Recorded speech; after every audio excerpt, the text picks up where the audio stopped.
Hello, everyone. Welcome to the DUSwimDive podcast. This is the first episode where we will be interviewing the seniors of the 2020 to 2021 season. Our first senior is Mr. Spencer Krueger of the men's swim team. Coming into Drury, he was an IM freestyler, and going out as a senior, he is a distance freestyler, so no more IM for him. He is a biology and pre-med major and is from Wichita, Kansas. So Mr. Spencer, one question that I always ask a lot of people, and it's a very important question. What is your favorite ice cream? Oh, chocolate chip cookie dough, hands down. Really, really. Okay, what's number two then? Oh, mint chocolate chip. I had a feeling. I had a feeling. Hmm. Yeah. All righty. So this has been your your senior year here, and it's certainly been an interesting one with a lot of the COVID stuff going on. So I'm curious because you spent obviously 4 years here at Drury. You didn't have any redshirt year, correct? No, I did not. Okay, yeah. So then looking back, comparing this season with all of the COVID factors specifically, how do you think that has made this year stack up against the others? I think that while this year was different, we were actually probably one of the luckiest teams out there because I did stay over the summer. And coming into this year, we all knew that we had a couple months of break. We were like, okay, it's going to be hard to get back into it. But I think that the team actually did really well with training on schedule like we had in years past. There were a couple new things that we had to get used to, getting tested before swim meets. Some people would have to hop out for 2 weeks at a time because, I mean, one of their roommates may have had COVID, or they were in danger of possibly getting it. But other than that, I think that we as a team did really great with everything that was thrown at us. I don't think that we had to change too much about our swimming, maybe a couple of practice times. And I know we did have to divvy up groups differently. So we weren't all in the same lanes at the same time. But other than that, I think for the past years, this was about as normal as it could get without no training trip, anything like that. But it stacked up pretty close to just like any other year. We were pretty lucky and fortunate. So no training trip on your last year. For people who don't know, traditionally the Drury swim team goes to Hawaii for their training trip, and it's a lot of fun. I love that. Actually, Sports Center on Instagram posted a video about someone climbing Coco, Yeah. and yeah, and I commented on that because like the whole thing was I'm gonna try all the hardest hikes in Oahu, and here's Coco, and she's like, I almost didn't make it up. And I commented, try doing that and then swimming a 7K IM practice after. Yeah, exactly. Yeah. That's just warm up for the day. Yeah. Yeah. So how was that not having a training trip this year, specifically to Hawaii?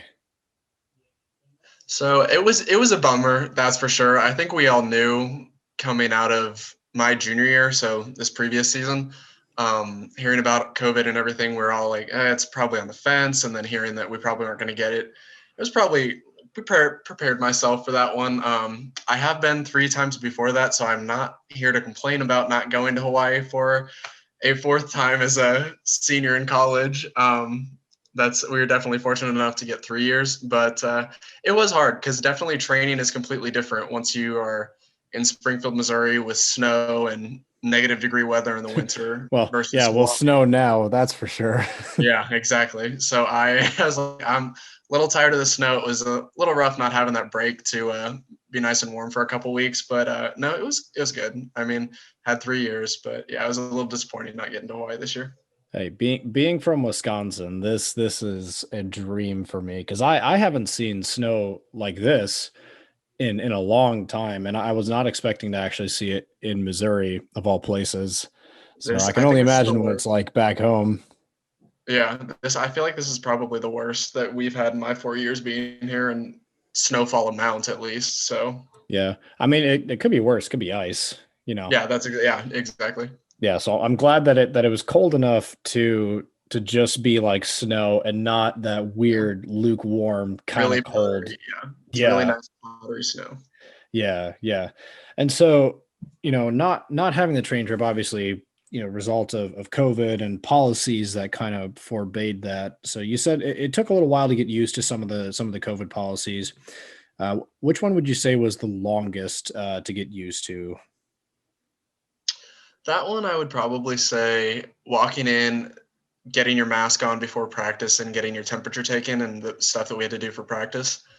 That was probably initially the first hardest thing that I can think of, but only because it took a while to get into the routine of coming into practice with a mask on and not being like, oh crud, I forgot my mask back at my apartment or something like that. So other than that, it was pretty easy Yeah. to hop into a lane and make sure you were far enough away from other people. Yeah. Yeah. Yeah. I agree. I think there have actually been some good things though to come out of some of these COVID policies. As weird as that is to say, one of the things that I actually really like is this kind of split lane thing where we got Yeah. two people on one end, two people on the other. I kind of like that because it frees up the lane a little bit for some of the shorter sets. You're not swimming right behind someone. You're not really worrying about someone catching up to you Yeah. on some of the shorter. Now, some of the longer things, like and I can imagine this is a little stressful sometimes for distance, swimming Yeah. like a 500 and having to worry about someone Yeah. catching you that might be a little bit faster. Yeah, exactly. Yeah. Yeah. So that, I personally like that for my training, but yeah, I could see how that could also be a little stressful for some people. Yeah. So A little then, bit, yeah. looking back, I'm curious who recruited you when you were coming here? So my junior year of high school, going into my senior year, so that summer, I think, Doug was actually the one who recruited me. So I think he saw me at one of the sectionals or one of the long course meets at Mizzou. And back then, Doug was still doing most of the recruiting. It wasn't Zach. He wasn't quite there yet. So Doug was the one who recruited me my junior year. Gotcha. Well, and Wichita, Kansas, it's not too terribly far from Missouri. So did you know No, of Drury or of Doug or anything before that? I hadn't. I'd heard of Drury, bits and pieces of it, but I learned about it through the NCSA website or something like that. I can't remember what it was, but there's like a recruiting website that gets you in touch with coaches and stuff like that. Yeah, yeah. So that was definitely where I first heard about it. And then I met up with Doug at one of the swim meets and he gave me a little card with his phone number on it. Nice. Yeah, no, I use that NCSA thing. I didn't think it was really all that good, to be honest. Like I didn't like the social media platform. Yeah. Like it's kind of weird because it's a social media platform that connects like swimmers with coaches, Mm-hmm. but through like a very superficial way, kind of. Yeah. Like maybe they've done some updates because I haven't used it in Me ages, either. obviously. But I thought it was really weird. It was almost like a form of LinkedIn, but for swimmers. Uh-huh. And Yeah. like, It's weird because when I look back on it, I was like, honestly, the coaches that I did talk to, I could have just sent an email to. Like, I didn't need the website. I was like, if you send out emails, you're going to be just fine. yeah, yeah, no, I remember I used it, and I only like two schools actually really contacted me. Yeah. And I think both were to say no. Yeah, because I think I was talking to University of Michigan and Okay. Yeah. then some other like Division I school, and they were both like, nah. Yeah. So yeah, no. So then looking back, I keep saying looking back, but I mean that is the topic of this Yeah. podcast, so it makes sense. Who would you say was probably your biggest influence on the team?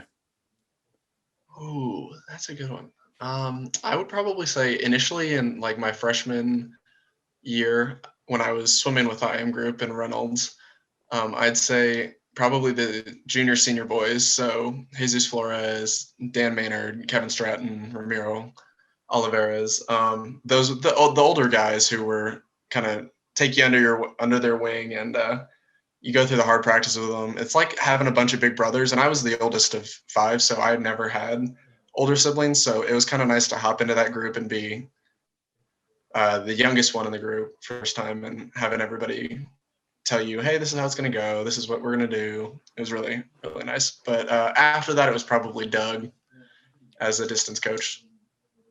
Yeah, yeah. So how would you describe Doug like as a distance coach?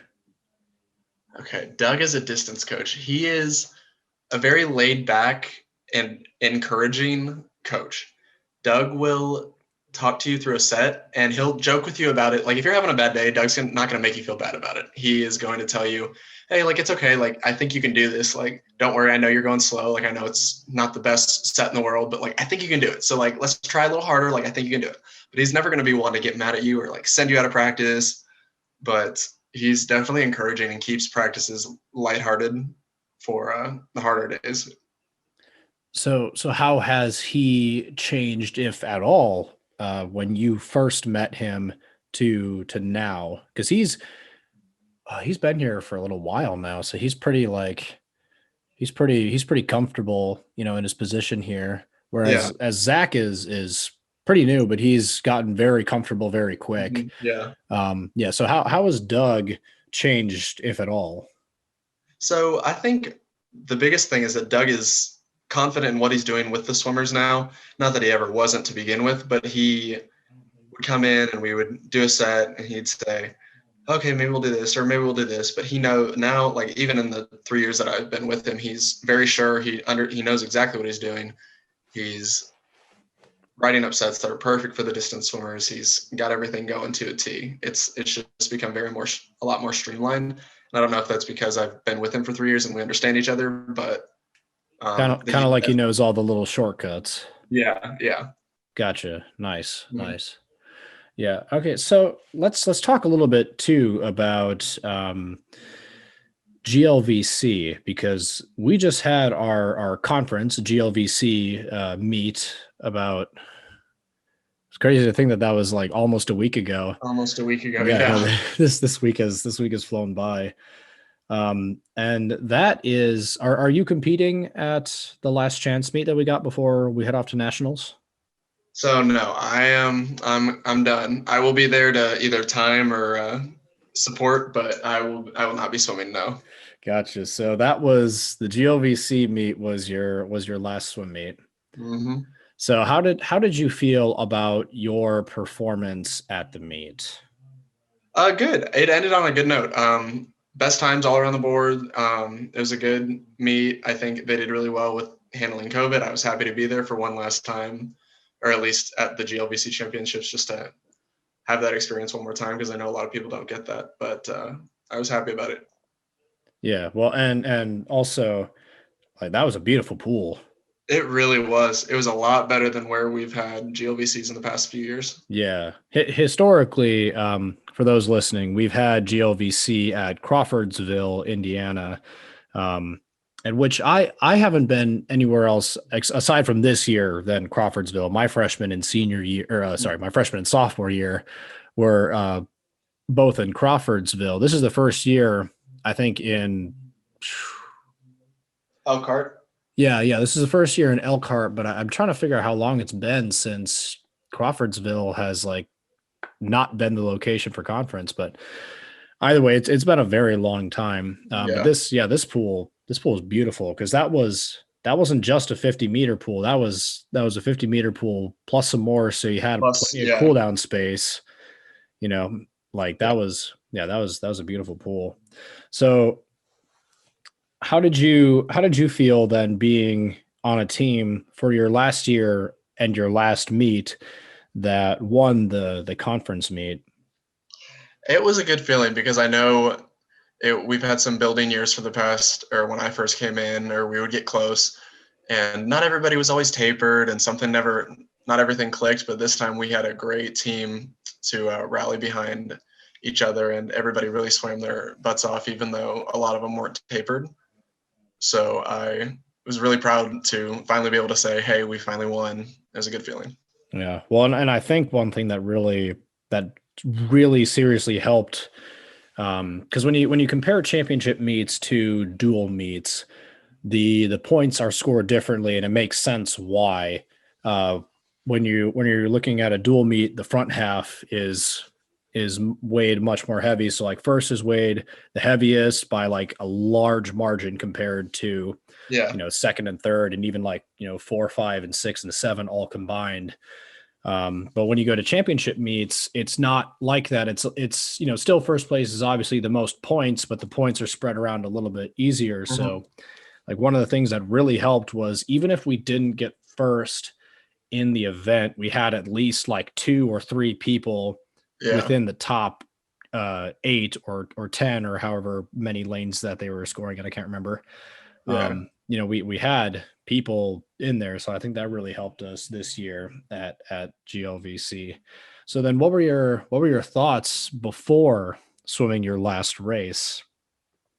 So it's been a couple for the past 2 or 3 years. It's been kind of a joke as like a distance swimmer to hop in and swim 100 breast while tapered at GLVCs just as a time trial. But honestly, that was my last race. So I have never been great at breaststroke, never been one of my things. But for the past 2 or 3 years, I've always done at least one 100 breast throughout the season. And it was funny to think about that before I dove in. I was like, if you had asked me when I was like actually any point in my swimming career before college or partially through college, if my last race would have been 100 breast, I would not have believed you. I would have been like, I have no idea what you're talking Hey, about. it's better There's than a no. mile.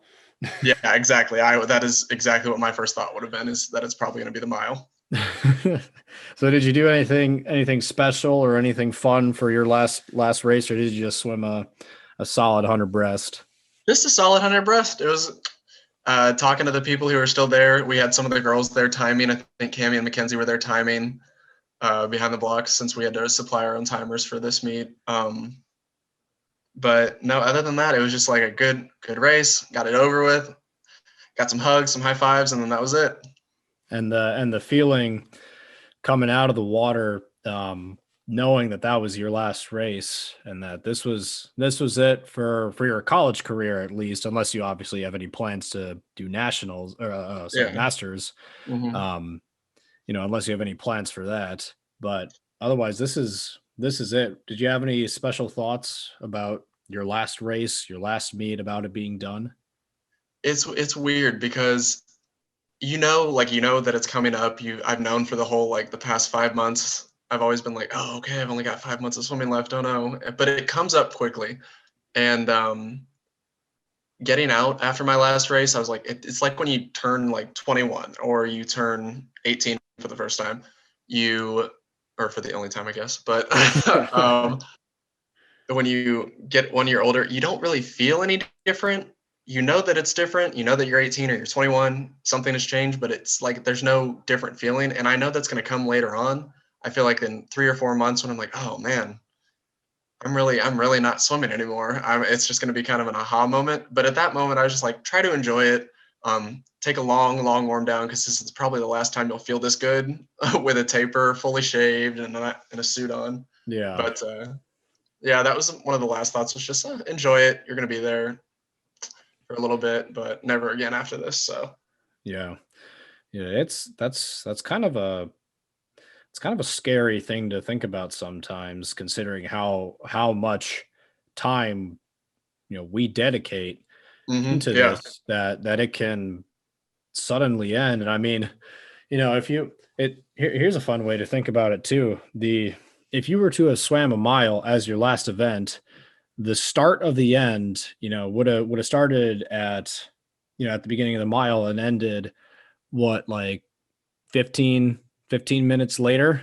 yeah, 15, Like, yeah, yeah, 15 minutes later, yeah, it's crazy to think that your entire swimming career would close off in a little 15-minute gap, and that's the mile. exactly, And then you get like shorter races where it's like a 50 or 100 or a 200, where yeah, like the close of your swimming career happens within a little, yeah, like sometimes if you're Carol, sometimes like a 19-second yeah, exactly, split window. second, Or yeah, it's crazy. That's a crazy way to think about it. um so on a slightly happier note, though, are there any moments that you look back at, either in your jury career or your personal club career or high school career, that you look at and you say this was a really high point in my swimming career. Yeah, there are definitely points from high school. Yeah, when you could probably still go best times every meet and all that kind of stuff. I mean, those were always high points. Swimming in high school with club and stuff like that. Those boys. But when you get to college, it's a little different. You spend so much time with other people that it really is becoming like a family atmosphere that it's just the smaller things you take for granted that you don't really think about. But like, I think some of my favorite times are probably obviously in Hawaii, but also like rooming with some of the guys that you don't normally get to room with. So if I was rooming with some of the underclassmen or anything like that, and you guys were up the night before a meet or bus trips to swim meets, stuff like that is really fun. But I think some of the highlights were training trips because you become so like zeroed in and locked in on training. So like I know when we're in Hawaii, you wake up, you go to a pool, swim, you go back, swim. And then it's all just so like I think those are like Reynolds gives out very few I will say it, very few good jobs, but like if you're training in Hawaii and you're doing well, he will give you a good job and those are some good times. Yeah, see the way you know that Reynolds likes you in Hawaii is if he picks you and he tears you apart in Exactly. practice. Like, man, he's been doing that to me and to Natan. Like he did that to me and Natan last year. He just ripped us to shreds. Exactly. Yeah. And yeah, it can be a little disheartening at some point, but you realize that he's giving you a lot of important attention. Exactly. You Yeah. know, like that's really what it is. Like I say like rip to shreds, but really what it is he's taking everything that you're doing and he's putting it in front of you and saying, okay, here's the road to success. And like Exactly. Yeah. that's the way it's got to be. Yeah. Like no other way than that, honestly. And I think that's why a lot of people really turn around in that training, Yeah. yeah, especially freshman year. Like, how would you do you think your first midseason freshman year was okay, or was it good for you or pretty rough? So it was right on top of the best times. I think I probably had one or two best times in events that I probably hadn't swam in a while. Um, but other than that, it was right on like a second or less behind most of my races. I think in the 200 free, I was like a half second off or something like that. But it is weird because it does take a little bit of time to get used to training. So at least for me, from club swimming to college swimming, no matter how hard the club is, it's still going to be an adjustment with the new coach and stuff like that. So it was a good meet, but it was definitely as a freshman who wanted to do well in the new environment, you wanted to prove to the coaches you were there for a reason. Um, it was hard to fully get used to all the training, but you just got to trust the process and understand that it'll come when it does. It's just a little nerve wracking sometimes when it doesn't hit immediately. Yeah. Well, and I think most people are lucky to go best times around that first midseason meet. Yeah. Because yeah, like you said, it's about getting used to the new training and working with the new coaches. Hmm. But yeah, like when you get to Hawaii, all the coaches just pull out the stops and you get some great training there. Yeah. So yeah. Well, I appreciate you talking. Thank you very much for coming onto the podcast and looking back at your Drury swimming. Is there any last message that you would say describes the team that you would like to say to anyone watching? Family. It's one big giant family, and you've got a ton of brothers and sisters there to back you up at anything, and it's absolutely a blast. All righty. Thank you much. Thank you. Thank you for listening to the DUSwimDive podcast. If you enjoyed what you heard, feel free to hit the like button and subscribe.